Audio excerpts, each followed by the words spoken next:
Ongelea kuhusu ushindi wa washindi.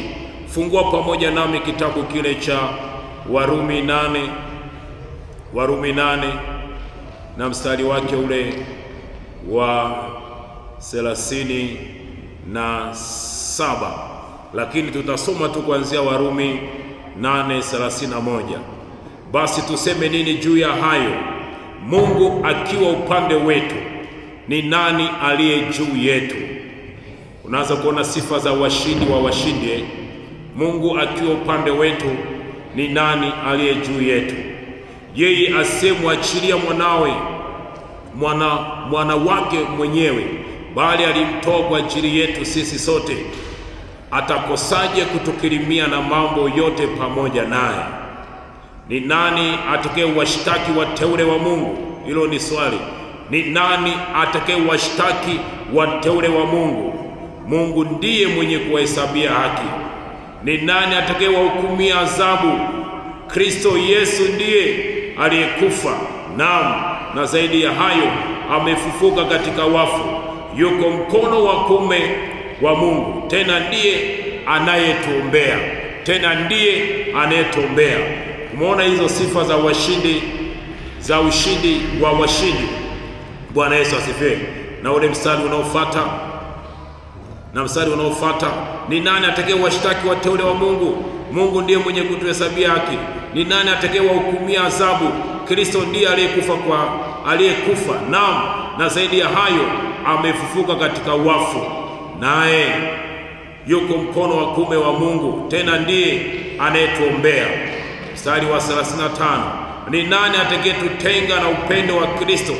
Je, ni dhiki au shida au adha au njaa au uchi au hatari au upanga?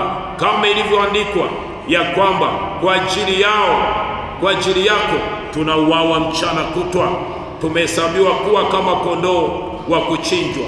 Lakini katika mambo hayo yote tunashinda, na zaidi ya kushinda, katika yeye aliyetupenda. Ndio maana somo letu linasema ushindi wa washindi. Ushindi wa washindi ni uhakika, kwa sababu hatupigani vita. Kristo alishapigana vita vyote kwa ajili yetu. Jukumu langu mimi na wewe ni kutembea pamoja naye, ni kuendelea kumwita, kama anavyosema kwenye kitabu kile cha Luka 38, imetupasa kumwomba Mungu siku zote, wala tusikate tamaa, wala tusichoke. Kwa hiyo mimi na wewe ni washindi katika maeneo yote. Tukija kwenye maeneo ya uchumi ni washindi, maeneo ya elimu ni washindi, maeneo sio ya kilimo na ufugaji ni washindi, watoto wetu ni washindi, kazi zetu ni washindi, maisha yetu ni washindi, afya zetu ni washindi, maadamu tunapozidi kumtumikia yeye. Bwana Yesu asifiwe. Ndio maana anasema kwenye kile kitabu cha Wakorinto wa kwanza 15 na ule mstari wa 57, maandiko yanasema, lakini Mungu na ashukuriwe atupaye kushinda kwa Bwana wetu Yesu Kristo. Lakini Mungu ashukuriwe atupaye kushinda kwa Bwana wetu Yesu Kristo. Ukimtoa Kristo katika maisha yako, wewe tayari ni mtu aliyeshindwa.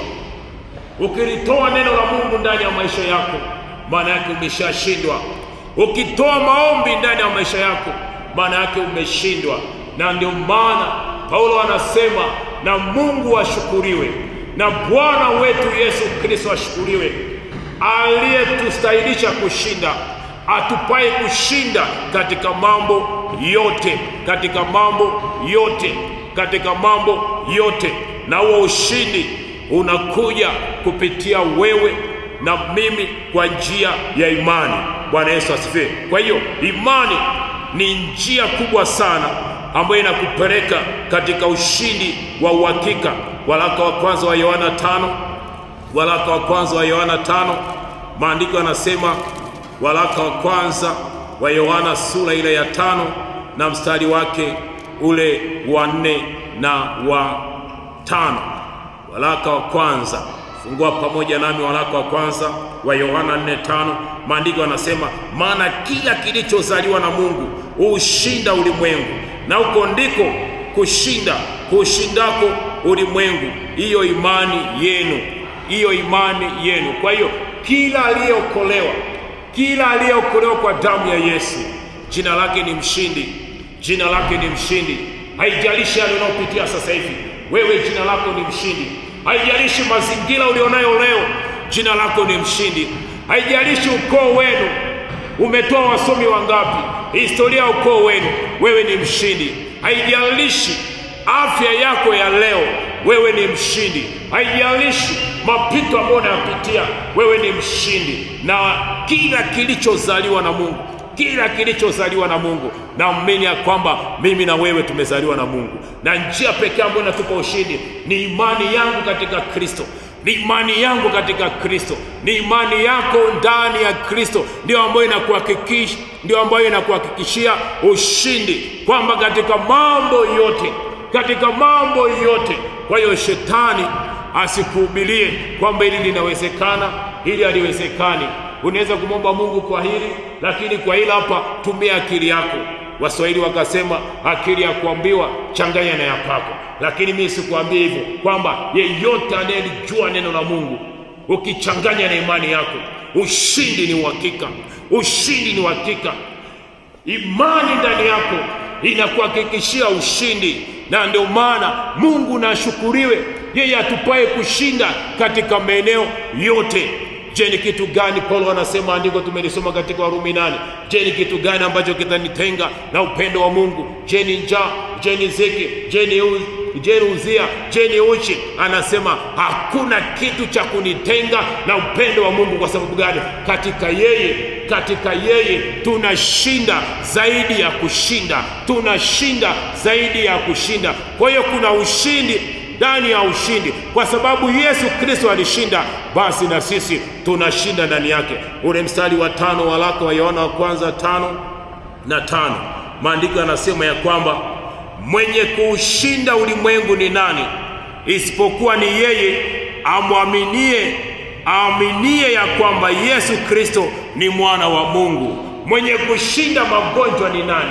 Isipokuwa ni yeye yule aaminie ya kwamba Yesu Kristo alipigwa kwa ajili ya magonjwa haya, na kwa kupigwa kwake mimi ni mzima. Mwenye kushinda ulimwengu ni nani? Ni yeye yule aliyesikia sauti ya Yesu ikisema, njoni kwangu nyinyi nyote wenye kusumbuka na wenye kuelemewa na mizigo, nami nitawapumzisha. Huyo ndio mwenye kushinda ulimwengu. Mwenye kushinda ulimwengu ni nani? Ni yule asiyezimia wakati wa taabu. Maana Biblia inasema anayezimia wakati wa taabu, nguvu zake ni ndogo. Ndani yake tunaishi, ndani yake tunaenenda. Huyo ndio mtu ambaye anaweza akaushinda ulimwengu. Na tunapoongelea ulimwengu, tunaongelea vitu vyote vya ulimwengu ambavyo ni dhambi, ambavyo ni anasa, mambo yote ambayo yanakutesa, mambo yote ambayo yanapingana na agizo la Mungu, mambo yote ambayo yanakufanya ulie, mambo yote ambayo yamekukosesha amani. Hayo ni ya ulimwengu.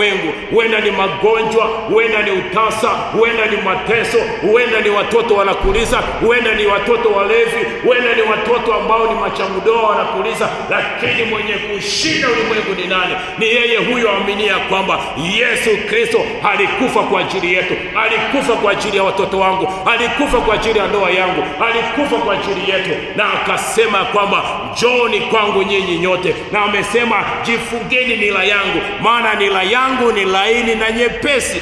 Nila yangu ni laini na nyepesi. Njooni mjifunze kwangu. Kwa nini tujifunze kwa Yesu? Kwa sababu maandiko yanasema Yesu Kristo alijaribiwa katika yote, lakini katika yote hakumdhalilisha Mungu wake. Katika yote alitembea kama mshindi, katika yote alitembea kama shujaa. Kwa hiyo haijalishi mapito ambayo unayapitia, yana ushindi katika Yesu Kristo. Haijalishi hali leo ina ushindi katika Kristo Yesu. Na ndio maana ya haya maombi, yaniite, kulingana na Yeremia 33 ule mstari wa 3. Tunamwita Bwana, tunamwita yeye. Amesema niite nami nitakuitika. Niite kipindi cha tabu zako, kipindi cha mateso yako, kipindi cha kutengwa kwako, kipindi cha kukataliwa kwako. Niite nami nitakuitika, na nikikuitikia ninakuja na ushindi mkononi mwangu, ninakuja na majibu ya maombi yako, ninakuja na majibu ya mateso yako, ninakuja na majibu ya yote ambayo unapitia. Ndio maana anasema niite nami nitakuonyesha mambo magumu usiyoyajua. Hebu pokea neema ya kumjua Kristo. Biblia